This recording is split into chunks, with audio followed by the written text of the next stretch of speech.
Welcome to Sports Jam for this Christmas week. I'm John Jacobson. Happy holidays. And I'm Jay Wilcox. School's out this week, but there will be a fair amount of holiday tournament action. Today on the show, we'll look ahead to one of those tournaments, a girls hockey event in New Hope with the Armstrong Cooper girls, and we'll meet a Cooper boys hockey player in our Sports Jam Spotlight.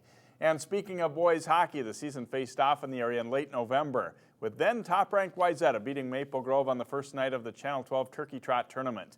Wayzata won that one in overtime, and the teams faced off again Saturday at Plymouth Ice Center. Former Wayzata head coach Carl Davis on the right, honored for his 16 years as head coach on Carl Davis Day at Plymouth. Highlights from the game. First period, and the puck comes loose to Maple Grove's Evan Augustine, who slips the puck into the Trojans' net for the game's first goal. Leading it 2-1 in the second, the Crimson strike again. Joe Nornberg with a great breakout pass to Dane Abernathy here, and he goes in alone to score. Maple Grove leads this one 3-1 after 2. But Wayzata rallies in the third. Matthew Freitag scores on a rebound, and that cuts the Crimson lead to 3-2. Nice work on the next goal by Jack Sorensen as he stick handles his way out front and scores, and the game is knotted up at 3 apiece. And this one's headed to overtime. And in the extra session, it's decided early. Wayzata's number 9, Chad Olson, takes it behind the Maple Grove net, throws the puck out front. It deflects off a Crimson player and in. Wayzata wins it 4-3 on Olson's winner 13 seconds into OT. A big win over a longtime rival. Yeah, exactly. You know, we grew up playing each other. We were in the same district in like youth hockey and stuff, so we know them pretty well, and we know that they're a good team, and you know, they're a good matchup for us, and it's fun to play them. I got the puck at like the blue line, and I took it wide behind the net, and I kind of just threw it in front of the net, and it was kind of a garbo, and I think it went off the defender on the other team's chest or something like that, and it just went in. Champlin Park's boys hockey team got off to a slow start, losing to some pretty good opponents, including Maple Grove. They look to score a win on Osseo's rink last week. Mason Schmidt leads the rush up ice for Champlin Park. His shot's blocked, but Anthony Donato was there to bury it, and the Rebels take a 2-0 lead on the Orioles in the first period. Second period, Osseo's clearing attempt is right to Daniel Keel. His shot sneaks through traffic, and it's 3-0 Rebels through 2 periods of play. Patch and Austin's team increases the lead. The Osseo defenseman here wipes out. Reese Woods is happy to take advantage. He speeds up ice and fires the shot home. And that one makes it 4-0 Rebels in the third. After another Champlin Park goal, Osseo tallies. The first shot is stopped. When the Rebels can't skate it out of trouble, Mason Hadala is there to capitalize for the Orioles. But it's Champlin Park's night. Anthony Toberman on the rush. He slams on the brakes and fires the shot home. Champlin Park rolls to a 6-1 win. Cooper's boys hockey team was looking to get back in the winning column after a 1-6 start. The Hawks welcomed the Como Park Cougars from St. Paul into New Hope Arena. A great rush by Cooper sophomore Trey Rooney as he toe drags it and then whistles a wrist shot home. The Hawks grab the lead about 6 minutes in.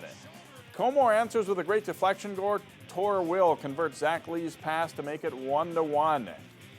Cooper is much improved in net this season. Keegan Hewsome makes 19 saves in the first period to keep it even. Second period, and Bronson McLeod shoots for Cooper. It deflects in off of Riley Cass. Cass gets credit for the goal, and it's 2-1 Cooper. Hewsome faces a barrage of shots after that goal as Como tries to tie it up. Cooper gets a 5-minute power play, and Nathan Linderholm blocks the dump-in attempt and heads the other way to score on a wrist shot. It's 2-1 Hawks after 2. After a Cougars goal, Rooney gets his second of the night as Cooper wins at 4-2. We'll meet Cooper's Hayden Gauchi later in the show. Rooney says the power play late in the second was big. Yeah, that was huge. We really didn't control the power play very well. We were too anxious to do stuff, and then we finally got one rush. We ended up being a one-on-one, and he shot top glove, and it just went in. From the ice to the court as we talk girls basketball. Osseo slipped past district rival Maple Grove by 1 point early last week. The Orioles look to improve to 4-1 in Northwest Suburban Conference games. They hosted Armstrong. Maddie Malone hits a pull-up jumper for the Orioles, and that gives Osseo an early 11-2 lead. Courtney Calkins netted 3 3-pointers in the game, including this one. That makes it 20-4. Io Port, a big player on both ends of the court for the Orioles. She'll spin and score here and draws the foul. The Orioles build a 43-14 halftime lead. Second half, Armstrong's Lyric Williams hits a runner in the lane. She tops the Falcons with 14 points. But Osseo leads from start to finish. Port in traffic turns and scores 2 of her 18. Haley Swanson gets a block for the Orioles, triggering the fast break. Ari Jones ahead to Azaria Reed for the layup. Reed scores 19 as the Orioles beat the Falcons 69-31. Osseo is part of the field, the Dick's Sporting Goods Holiday Classic, hosted by Hopkins this week. The Orioles meet Minneapolis in the first game at 1 o'clock Thursday afternoon, followed by Park versus Bloomington Kennedy. On the other court, Forest Lake meets Anoka, and Prior Lake takes on host Hopkins. That tournament continues Friday and Saturday at the Lindbergh Center. Park Center's in white playing at Anoka. The Pirates work it around against the tornado zone before Michaela Hayes pops the baseline jumper on her way to a 12-point outing as the Pirates take control. Kayla McMorris has another big night for PC. She pulls up in transition to nail the jumper. McMorris has a 26-point game. Park Center really looks to push the ball in transition. McKenna Dubois sends it ahead to Ann Simonette, all alone for the layup. The Pirates lead at 29-15 at halftime. Second half, and they're on the run again. Hannah Schaub catches and squeezes up a shot between 2 defenders as Park Center blows this one open. Chris Vanderheid's team is playing well. McMorris gets deep post position and scores on a jump hook. Park Center goes on to win big 71-36. The Pirates improve to 6-1. Last season, the Brooklyn Center girls basketball program fielded a junior varsity team only. This year, the Centaurs are again competing on the varsity level and were looking for their first win of the season when they hosted Trinity. Opening minute of the game, and Brooklyn Center's Dominique Hines knocks down a 3-pointer for the first points of the game. Later in the half, Hines gets the ball in transition, blows past her defender and scores, and the Centaurs lead by 5. But the Tri-Hawks rally in the second half.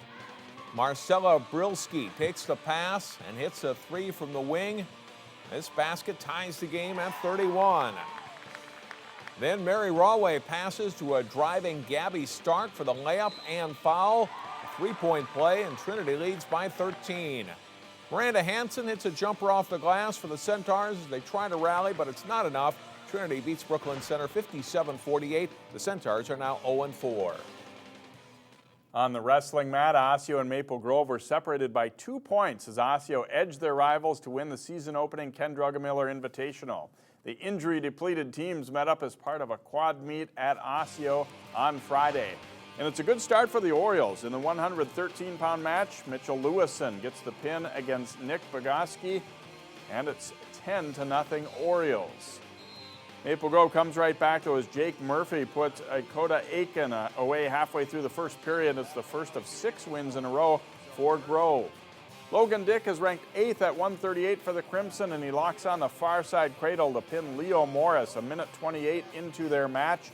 Maple Grove goes up 19-10, and they're on their way to a win. The quickest pin goes to Maple Grove's Robert Morgan. He puts the cradle on Osseo's Isaac Osman for the fall, just 18 seconds into the 145-pound matchup. Osseo's Carson Brolsma is ranked 3rd at 145. He bumps up to 160 and stays unbeaten by pinning Michael Rengel, but not all that many highlights for shorthanded Osseo in this one. After missing out on a pin at the buzzer in the first period, Maple Grove's Billy Hebert gets the near fall on his way to a decision win over Matthew Lillis at 182 as Maple Grove wins at 49-24. John Osseo did, though, bounce back to beat Roseville and Spring Lake Park that night. And they'll try to get healthy now for the second part of the season, and a nice win for Maple Grove. Next up on Sports Jam, a memorable thriller in Northwest Suburban Conference boys basketball. Stay with us.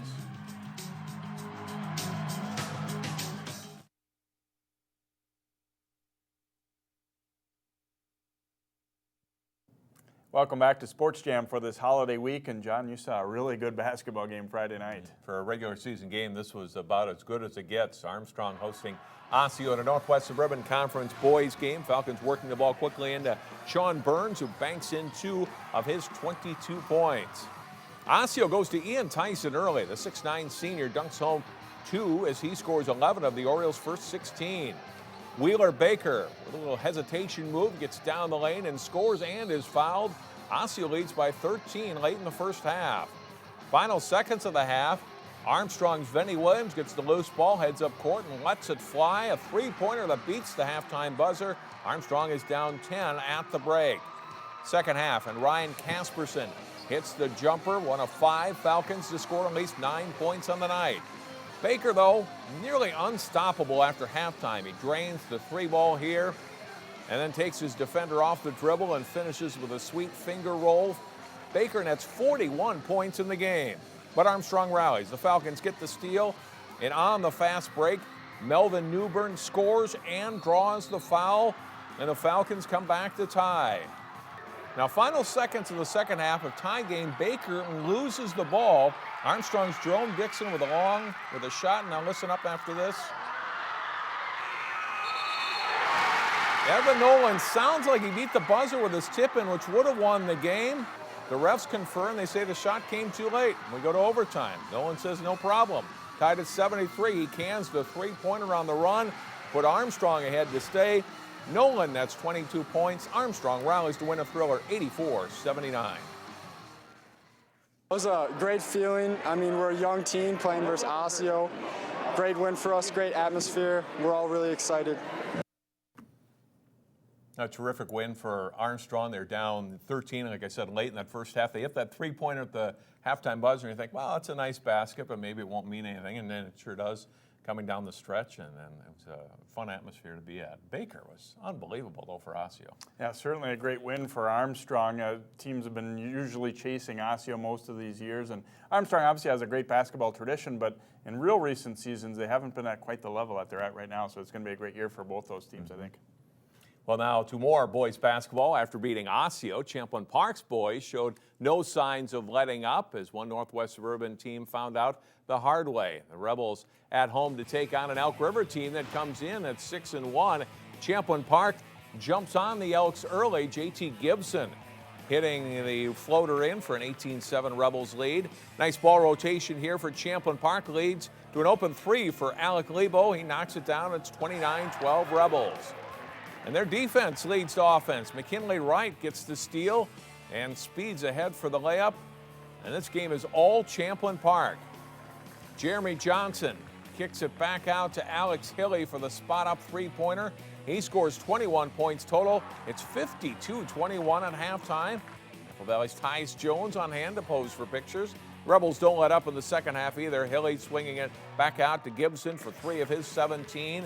And it's one of those nights where everything goes right for the Rebels. They win. They demolish Elk River 95-39 in the final. The Tino Grace's boys basketball team jumped out to a 6-1 start. The Eagles faced a tough North Suburban opponent when they made the short journey up Highway 65 to face Spring Lake Park. First half, Spring Lake Park's T.C. Robinson gets Michael Waters in the air and hits a jumper to give the Panthers a 17-6 lead.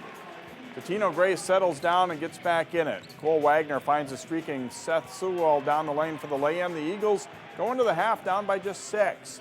They start off the second half on fire, scoring the first 13, capped by a Reggie Meyer 3. Grace is up 43-36.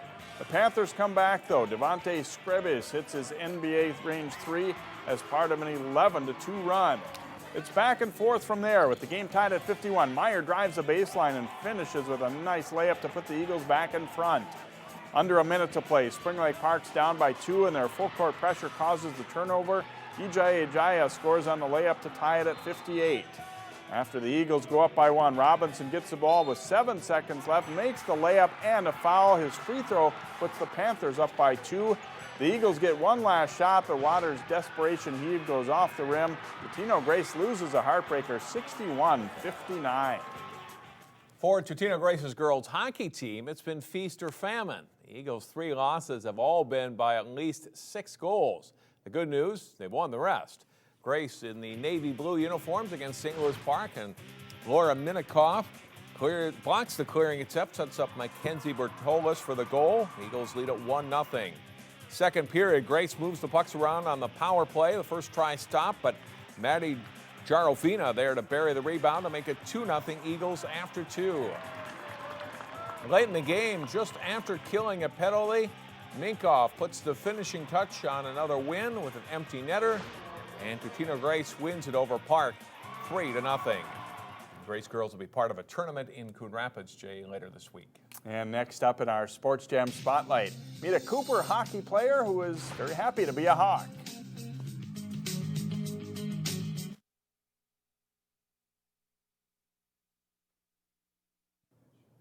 Not that long ago, it was taken for granted that there would be plenty of hockey players competing for spots on boys' high school teams in the northwest suburbs. That's not always the case anymore, and players often flee struggling programs.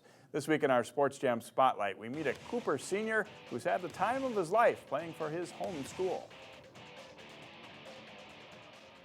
For Hayden Gauchi, the grass isn't always greener elsewhere. The Cooper senior wing never had any doubt he'd be a Hawk when it came time for high school hockey. When I grew up, played Cooper hockey. I knew I always wanted to. My sister grew up playing Cooper hockey, and I knew that was just the path that I wanted to go. I mean, that's pretty much what our team is. You know, it's kids that have stuck around, and they're just Cooper kids, and you know, everything else, it doesn't matter to them. And he's definitely like that. His family is huge, you know, backers of Cooper, and that is kind of, you know, he's kind of learned from his family on that one. Gauchi's had a pretty strong start to his senior season, netting a team-high 8 goals in the first 6 games, including a 4-goal, 3-assist performance against Dodge County. He's trying to play to his strengths. Definitely staying in front of the net is what the coach really likes me to do, using my big body to block shots and tip goals, but it hasn't happened yet. What I need to work on is definitely stick handling. Not the best stick handling, but you know, try to stay away from it, beat people to the outside. He's good on the puck. He's a strong kid. He's got a real strong lower half. And I always tell him he's a power forward. I go, that's the way he needs to play. And right now, the puck's just flying the back of the net for him.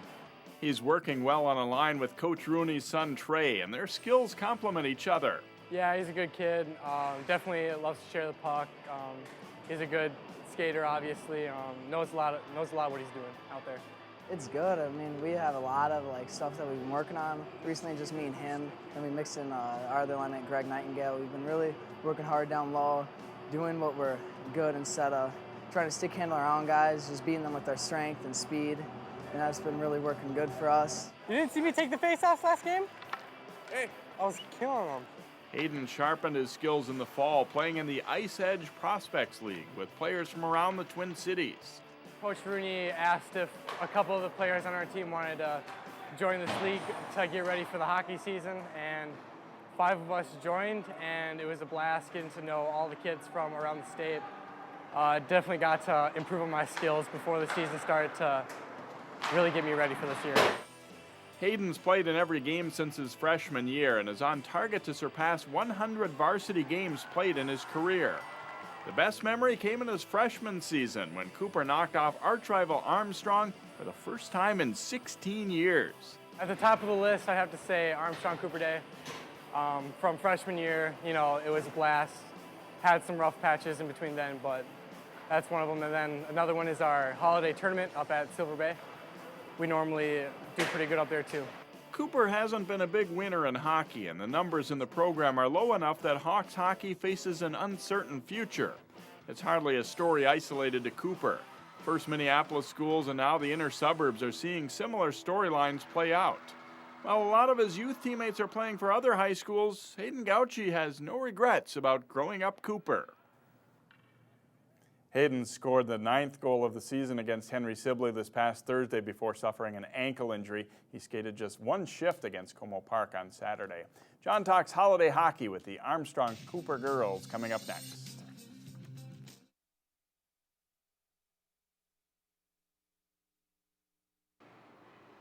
Later this week, the Armstrong Cooper girls hockey team will host their annual holiday tournament Thursday through Saturday here at New Hope Ice Arena, and they join us now on Sports Jam. And let us start with senior Emma Reeb. Emma, talk about the season so far. How do you think your team has played up to this point? We have been working very well together, and I think we have a lot to accomplish this year with, 14 seniors this year, so we work really well as a team. It's an experienced group. How much does that help when you go out on the ice for a game or even here at practice? It's a lot of fun since we've all been working together for so long. We always know where each other are, and it's really nice to be able to play out with your friends. You got the holiday tournament starting on Thursday. Do you girls look forward to this tournament each year? Yeah, it's nice to have a tournament where we feel at home. It's more comfortable, and we have all our family and friends come and watch us play. So that's always really nice. Emma, good luck this week. Thank you. Kaylee, skate on in here and tell me about this year's team. As Emma said, a lot of seniors this year. How much fun has that been to play with these girls growing up and now your last year? It's kind of bittersweet. We've grown up together, as Emma said, and it's been a journey, and I'm really excited to see how this year goes, and especially in the Holiday Classic. Ready just to come out and keep proving ourselves how good of a team we've become. Last year was kind of a breakthrough year for your program. This year, wins have been a little tougher to come by. Are teams looking at you differently and maybe expecting more of a game from you than maybe they didn't know coming into last season? Well, I think last season people really expected us to be more the underdog, and this year, like last year, we've proved ourselves, and I think teams are really expecting us to come out, and they're ready for us this year, but we're ready to fight back, I think. You're about the halfway point of the season. What do you need to improve on the rest of the way out? We just need to keep working together as a team and continue to work hard at practices and come every day. And I think if we keep doing that and pushing ourselves, we'll get to our goal. Have a fun tournament. We'll see you Thursday. Thank you. Head coach Kevin Gray, tell me about this year's team. That I was saying that Kaylee last year kind of maybe took some teams by surprise, maybe not so much this year. Yeah, it's I think we've played very good hockey again this year. We've beefed up our schedule a little bit, so our win-loss may not look quite as good as it did at this time last year, but we played a lot of tough games, a lot of overtimes, and just hasn't bounced our way a few of those games. For girls hockey, you're past the midway point of the year, so you got a pretty good idea on what kind of club you're going to have, don't you? Right, yeah. I mean, it's funny you say that. We're halfway through, and when you look at kind of the holiday tournament, it's nice that everybody gets to come back. We've got a lot of alumni in town and friends and family. They've kind of got it circled, and a lot of good teams coming in, so we'll have good hockey here at the arena. Tell me about the teams you've got coming in for this year's tournament. We've got Red Wing coming to town again. They're a very highly rated Class A team. I think they're 1 or 2 right now in the ratings. Matamidai's here, and they've kind of snuck into the top 20 themselves. And Champlin Park and Anoka's in here, and ourselves obviously included. So we're excited about that. See you Thursday night against Matamidai. Thanks very much. Head coach Kevin Gray, along with Emma Reeve and Kaylee Roy, joining us this week on Sports Jam. Again, they'll host the holiday tournament starting Thursday at New Hope Ice Arena. As we go to break, here's a look at the tournament schedule.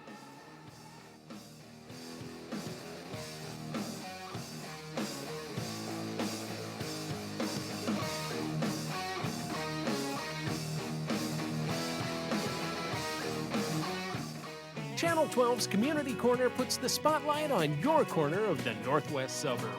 We want to talk about some things happening around the city of Maple Grove. New Hope's rinks are officially open. This is the spot for the Golden Valley Rotary Club. The City Council worked really hard not to have a tax increase. You can instantly upgrade your wardrobe with a few simple accessories. We're in Golden Valley today doing a little recycling.